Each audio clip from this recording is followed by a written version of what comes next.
Your point man stops so suddenly that the entire patrol compresses behind him without anyone speaking.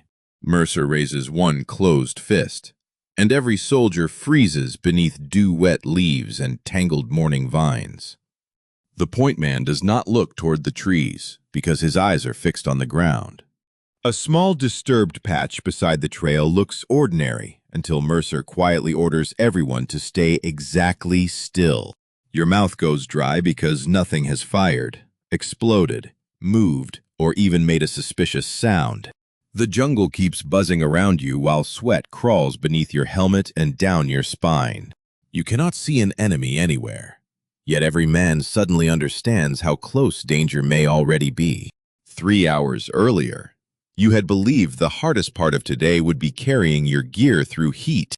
It is January 12, 1967, the 5th day of Operation Cedar Falls in South Vietnam's Iron Triangle. You are 24, an American infantryman, and already wary of quiet places in this war. Your unit wakes before dawn inside a temporary field position northwest of Saigon. Canvas, ammunition boxes, radios, muddy boots, and half-finished coffee surround men preparing for another sweep. You pull on jungle fatigues, still stiff with yesterday's sweat, and check the straps of your web gear. Your rifle feels familiar in your hands, but familiarity has never made the jungle beyond camp feel predictable. Specialist Ray Collins, your 27-year-old medic, offers coffee strong enough to mask the metallic taste of the cup. He jokes that the Army has finally invented something more dangerous than the mosquitoes. Sergeant Daniel Mercer hears him and says mosquitoes at least give a warning before taking blood. Mercer is 31, lean, controlled, and careful about wasting words before a patrol. Tran Minh Duc arrives carrying a small notebook and the tired patience of an experienced interpreter. Duke is 33 and works with American units because language can decide whether confusion becomes cooperation or gunfire. He greets Mercer, then reminds everyone that frightened civilians may run even when they have done nothing wrong. Mercer looks across the squad and repeats the rule he gave yesterday and the day before. If you cannot identify a threat, you do not manufacture one just because you are afraid. The briefing map shows part of the Iron Triangle, a long-used Viet Cong base area near Saigon. Operation Cedar Falls began in earnest on January 8th as American and South Vietnamese forces moved into the region. The objective is to disrupt headquarters' supply networks, bunkers, tunnels, caches, and armed units using the sanctuary. The previous days have already uncovered hidden positions, stored rice, equipment, documents, and entrances beneath ordinary ground. Mercer points toward today's search sector and warns that mined paths and concealed hazards have slowed other units. The patrol will search several structures, check likely tunnel sites, and report anything that requires engineers or specialists. Duck will speak with local adults encountered along the route and help prevent frightened gestures from becoming deadly misunderstandings. Collins checks his medical bag while Mercer confirms radio contact with the platoon command element. A helicopter approaches before the sun fully clears the horizon, growing from distant vibration into hammering rotor noise. Dust sweeps through the staging area as the aircraft settles and soldiers move toward it under shouted directions. You climb aboard beside Mercer, Duck, and Collins while the rest of the squad fills the remaining seats. The helicopter rises over fields and scattered trees, turning the ground beneath you into muted green and brown patterns. From above, the countryside seems open enough to understand, with roads, canals, fields, plantations, and clusters of roofs. You know that impression is false because almost every useful detail disappears once your boots touch the ground. You see patches of jungle broken by cultivated land and the straight geometry of rubber trees. Nothing from this height reveals which path is watched, which bunker is occupied, or which house is empty. The helicopter drops into a clearing, and rotor wash drives dry leaves outward in frantic circles. You jump down, bend beneath the noise, and move away until the squad gathers near the vegetation. Then the helicopter lifts and carries its thunder away, leaving an abrupt silence that feels almost unnatural. Mercer checks direction, speaks briefly into the radio, and sends the point man toward the first narrow trail. The patrol stretches into a cautious file because bunching together would make one mistake dangerous for everyone. The ground is firmer than yesterday, but roots, old ruts, and vegetation keep every step deliberate. Heat gathers quickly as sunlight climbs, and the air feels heavier whenever the breeze disappears. American forces have brought bulldozers and demolition teams because dense vegetation protects hidden bases and limits movement. The Iron Triangle has served the Viet Cong for years as a logistical and command sanctuary near Saigon. You see fields, brush, trees, tracks, huts, abandoned positions, and countless places where someone could disappear. Every few minutes, Mercer halts the file while the point man examines something ahead. Each harmless discovery makes you impatient until you remember impatience is exactly what the terrain punishes. The patrol reaches a narrower trail where disturbed leaves create an irregular patch beside exposed roots. The point man stops, and the morning suddenly becomes the moment you remembered at the beginning. Mercer raises his fist and tells everyone to remain where they are without crowding forward. Nobody touches the disturbed ground, and nobody tries to prove bravery by taking a closer look. A specialist is called from another element to examine the suspected hazard and decide whether the route is usable. You wait beneath the trees while insects land on your sleeves and sweat darkens the cloth beneath your web gear. You keep watching the marked ground. Disturbed by how completely it has stopped an armed patrol, the specialist determines the patch is unsafe, marks it for follow-up, and keeps everyone clear. Mercer changes the route rather than gambling men's lives for the convenience of a straighter trail. The detour costs time and forces the squad through thicker brush where visibility shrinks to several uncomfortable yards.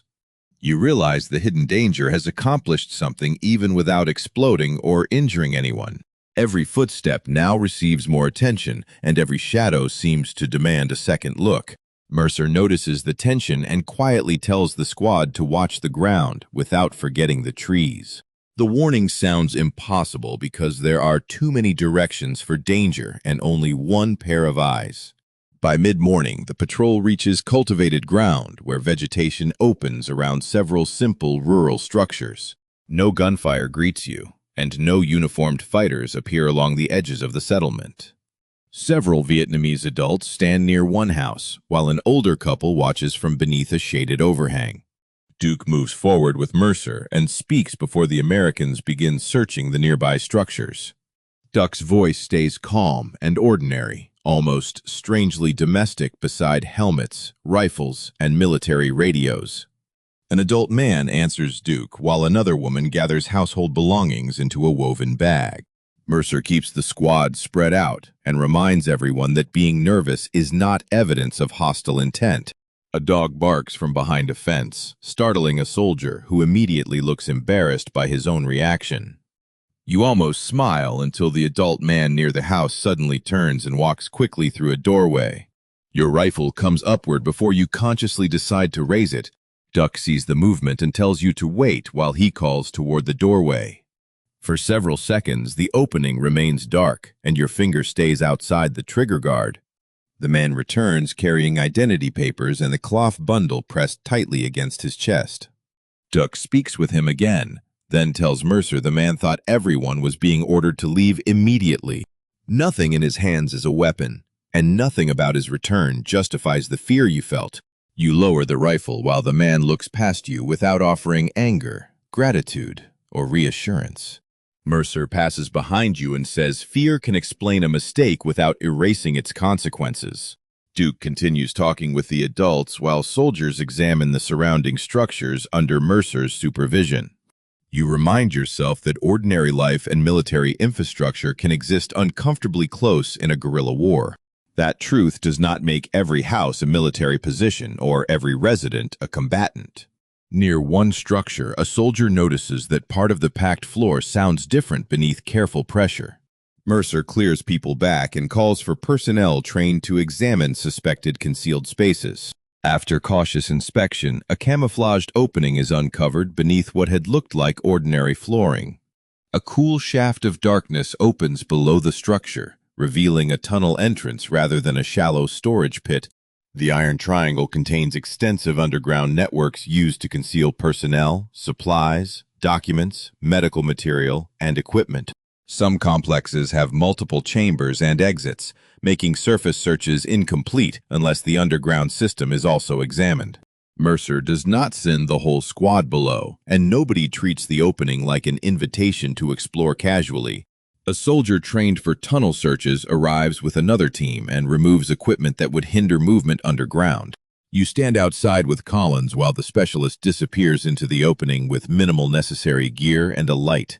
The earth swallows him quickly, leaving only the dark entrance and men listening for sounds they cannot interpret.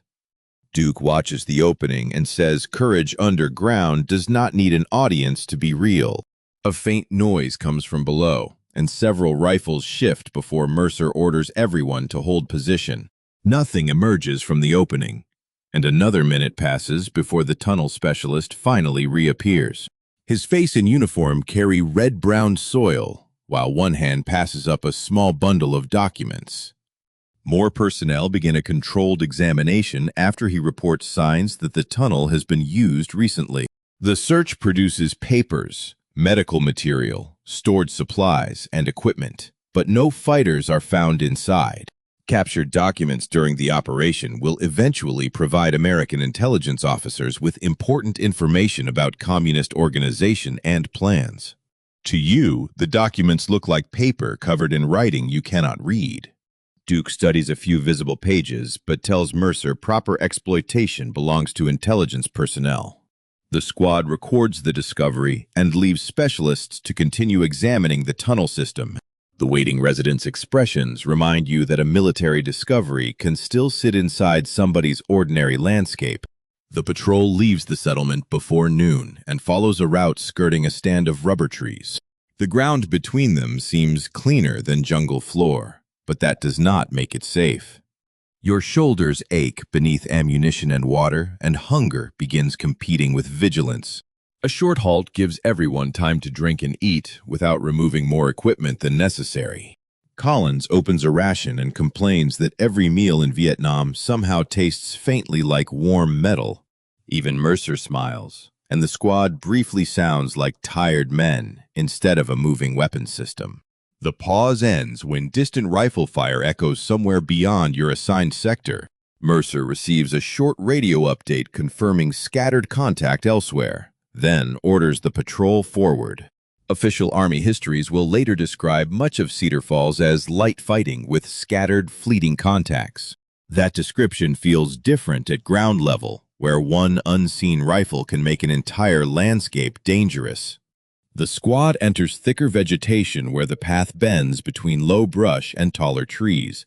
You notice old fighting positions half hidden by leaves, some abandoned long enough for plants to reclaim their edges.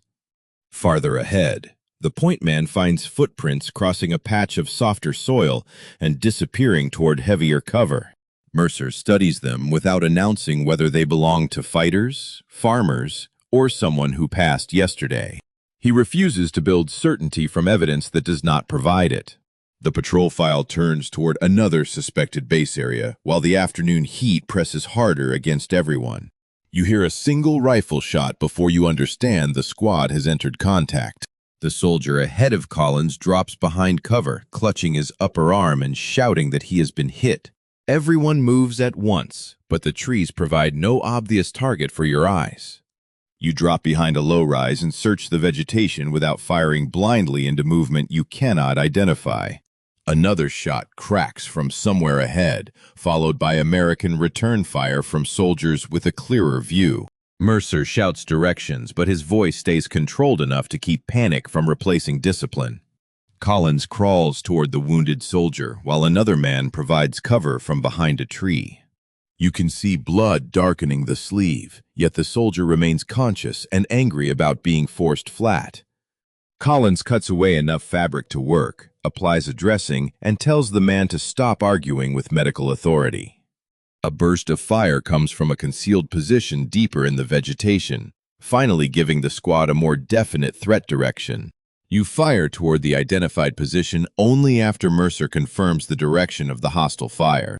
Branches shake, smoke drifts low, and voices become more important than anything you can see clearly. Then movement appears near the right edge of the vegetation, and an adult Vietnamese man runs into open ground. Someone beside you shouts for him to stop, but the man keeps running with both hands empty. Your rifle follows him because fear moves faster than reasoning. Mercer immediately orders you to hold fire, while Duck shouts in Vietnamese from farther behind. The man stumbles, turns once, and raises empty hands before dropping to his knees beside a ditch. From cover, Duck calls to him in Vietnamese, and the man answers while keeping both hands visible. Nothing he carries or does identifies him as the shooter. While hostile fire continues from another direction, your sights lower, and for a moment, you hear nothing except your own breathing.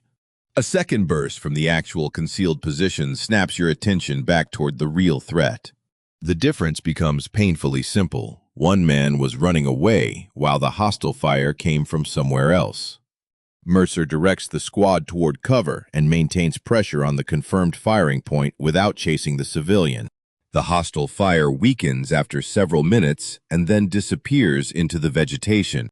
Nobody announces victory because nobody can tell whether the fighters withdrew, entered tunnels, or simply broke contact. Mercer prevents an immediate rush toward the position and waits until the area can be approached more cautiously.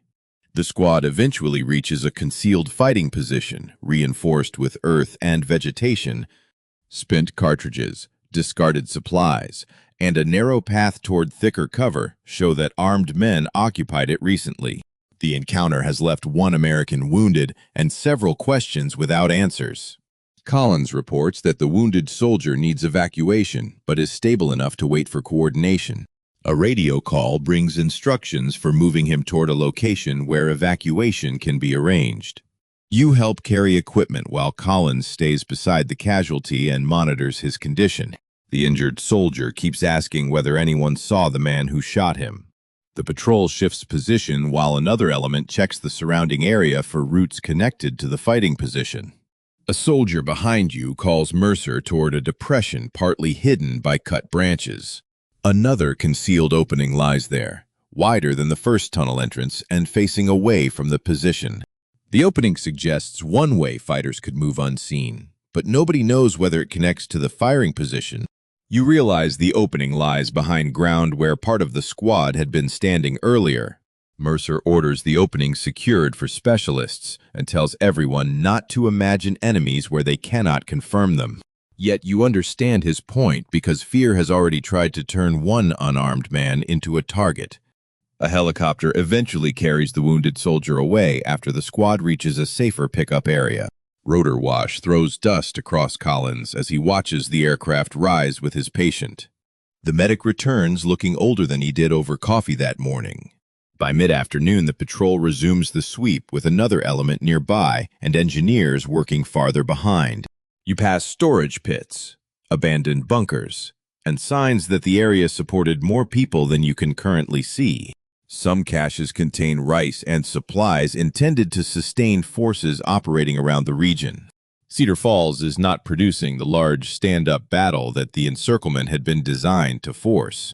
Viet Cong units often avoid decisive contact, leaving Allied forces to destroy infrastructure and collect intelligence instead. That strategy makes the afternoon feel less like conquest than searching a house after its occupants departed. Near a roadside relocation collection point, South Vietnamese personnel speak with adults preparing to leave the area. Bundles, baskets, tools, clothing, and household possessions accumulate beside people waiting for transportation or instructions. The relocation is part of the operation's effort to remove civilians from the Iron Triangle before further clearing. From a map, clearing a population can look like an administrative step in a larger military plan. From the road, it looks like adults deciding which parts of their lives can be carried. An older man ties cooking utensils together, while a woman folds cloth around documents and family possessions. No one in your squad can tell whether they support Saigon, the Viet Cong, neither, or simply survival. Duke moves between groups, translating questions and trying to keep instructions from becoming more frightening through misunderstanding. You recognize the same civilian you nearly aimed at earlier standing beside a cart with his cloth bundle. You want to explain that you were afraid. But Duke is working elsewhere, and the explanation would change nothing. The man turns toward his belongings and continues preparing to leave. Official Army histories will later acknowledge that forced resettlement during Cedar Falls caused hardship and resentment among civilians. At this moment, you only see the policy through one man's silence. Mercer tells the squad to maintain security without treating every displaced adult as a hidden combatant. Engineers begin destroying confirmed military positions and tunnel facilities after searches are completed. You hear controlled blasts in the distance and see smoke rise above sections already cleared by other units. Elsewhere, heavy machinery cuts paths through vegetation and tears into long protected base areas. Thousands of American and South Vietnamese personnel are participating across the Iron Triangle, yet your entire day can be measured in thousands of careful footsteps. One wounded soldier and several decisions. The sun begins lowering while shadows lengthen beneath rubber trees and along the edges of fields. Mercer receives instructions to move toward an evening pickup area before visibility worsens. Your shirt is stiff with sweat and dust, while your boots feel heavier than they did before sunrise. Duke still carries his notebook, now filled with names, locations, questions, and details you cannot read. The patrol crosses the same kind of landscape that frightened you during the morning insertion. You pass another patch of disturbed ground and wait while the point man studies it carefully. This time, the disturbance proves harmless, perhaps caused by an animal or earlier foot traffic. A suspicious patch can prove harmless once and dangerous the next time, which is why the squad keeps checking. The helicopters arrive near sunset, their sound reaching you before the aircraft appear above the trees. Rotor noise grows until the clearing becomes wind, dust, shouted directions, and relief nobody admits openly. You climb aboard beside Mercer, Duck, and Collins with less energy than you carried that morning. The aircraft lifts, and the Iron Triangle begins shrinking into patterns again beneath your boots. From the air, the tunnels vanish completely. The firing position disappears, and civilians become indistinguishable moving figures. Collins closes his eyes, while Duck watches the ground through the open side. Mercer studies a notebook and begins reconstructing events for the report awaiting him at the field position. You look at your rifle and remember how quickly it rose when the civilian entered that doorway. Then you remember the man running from the gunfire with empty hands. Both feel more important than the few rounds you fired at a confirmed position. The helicopter lands after dusk, and the squad returns to a camp smelling of fuel, dust, food, and sweat. Someone from another element asks whether your patrol found any Viet Cong. A soldier answers that you found tunnels, documents, supplies, a firing position, and one wounded American. The questioner asks again how many enemy soldiers you actually saw. You saw movement, muzzle flashes, one unarmed civilian running, empty positions, hidden openings, and evidence left behind. You never saw a neat line separating the war from the people living inside its landscape. Mercer completes his report while Collins replaces used medical supplies and cleans dirt from his hands. Duck sits on an ammunition box and translates notes for an intelligence sergeant under a hanging light. You eat without appetite because fatigue has made chewing feel like another assigned task. Around camp radios continue carrying reports from a much larger operation still unfolding across the Iron Triangle. Cedar Falls will continue until January 26, searching base areas and destroying infrastructure throughout the region. Allied forces will capture large quantities of documents, weapons, equipment, ammunition, supplies, and rice from hidden complexes. They will destroy over 1,100 bunkers, about 400 tunnels, and roughly 500 other structures. Most Viet Cong forces, including much of the regional command's high-level cadre, will escape the intended encirclement. The operation will disrupt the base area, yet later histories note that Viet Cong forces can return and rebuild. The civilians removed from their homes will experience consequences that military maps cannot adequately display. Your patrol and its encounters are fictional composites based on documented conditions during Operation Cedar Falls. You remember a patch of earth that stopped an armed patrol without making any sound. You remember a tunnel beneath an ordinary floor and documents carried into daylight from underground darkness. You remember a rifle shot from vegetation you could not read quickly enough. You remember Collins kneeling beside a wounded soldier while the rest of the squad searched for a target. Most of all, you remember two Vietnamese men who looked dangerous to you for completely different reasons. One returned from a doorway carrying papers and belongings. The other ran from gunfire with empty hands raised after Mercer stopped you from shooting. Nothing you witnessed established either man as a combatant. The fighters you could positively identify revealed themselves only when a concealed position opened fire. That difference seems obvious now, safely inside a lit camp. In the jungle, fear kept trying to erase that simple distinction. You entered the Iron Triangle believing the worst problem was that the enemy could be difficult to recognize. By nightfall, you understand a more dangerous truth about fighting among civilians and hidden positions. When fear becomes certainty without evidence, anyone can begin to look like the enemy.